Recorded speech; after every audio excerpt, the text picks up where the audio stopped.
Nyalande 11 waaju dow haajere tajre goo. 19 nogas ko ɗum jogimi. wonata ko ɗum tan jogiɗa. Onon alɗuɓe on mborama joni gatti on keɓi weltare mon.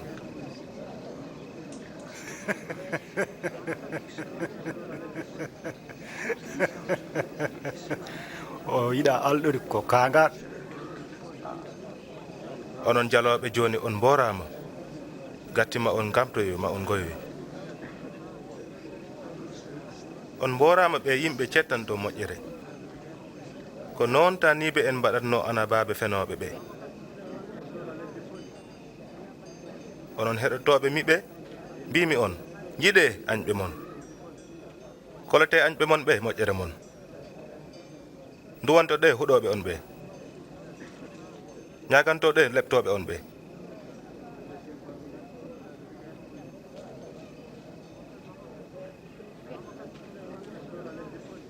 So won piiɗo abbugo ma woto jappu wongo ngo.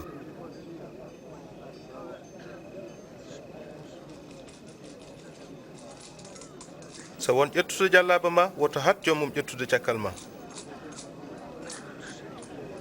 ñaagiɗomo kala rokku ɗum. So tawi won ƴettuɗo kaake ma woto wi yo artirane ɗe.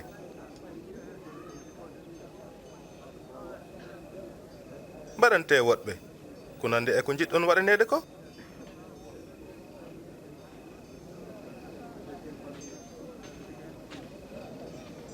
So tawi jiɗɗon tan ko yiɗɓe on ɓe ko waɗi on ɗaminade hen jettor hay bonɓe ine jiɗi yiɗɓe ɗumen. So moƴƴoton tan koye moƴƴuɓe mon ɓe ko waɗi hon ɗaminade hen jettor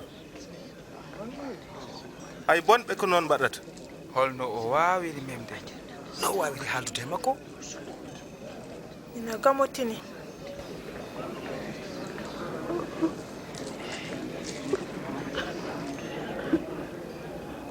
ala yiɗe añɓe mon moƴƴe e maɓɓe dokke tawa ala ko ɗamini ɗon hen nden ma on keɓ jeenare mawdi sabu ma on gontoye ɓiɓɓe towɗo o on ina moƴƴe eɓe teddani e bonɓe fof kewote moƴƴere no bammon heewiri moƴƴere ni.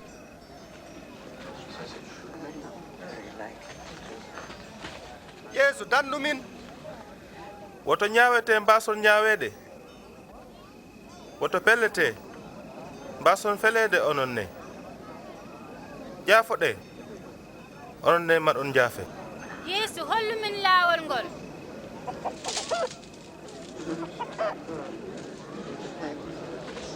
dokke ma on dokke onen ne gatti ɓetirgal ngal dokkirton gal ko ngal ɓetirante ɗon. beele gumɗo ina wawi ɗowde gumɗo bandum ala nden dey ɓe jana e gaska ko waɗi aɗa yiya kuɗel yitere bande tawa a wawa yiide leggal yitere ma.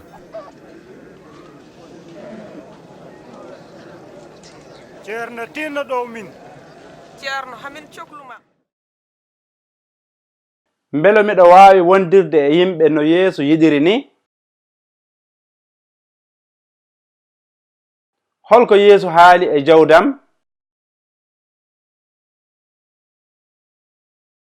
Hol jeenaari Yeesu yiɗi mi ɗaɓɓita?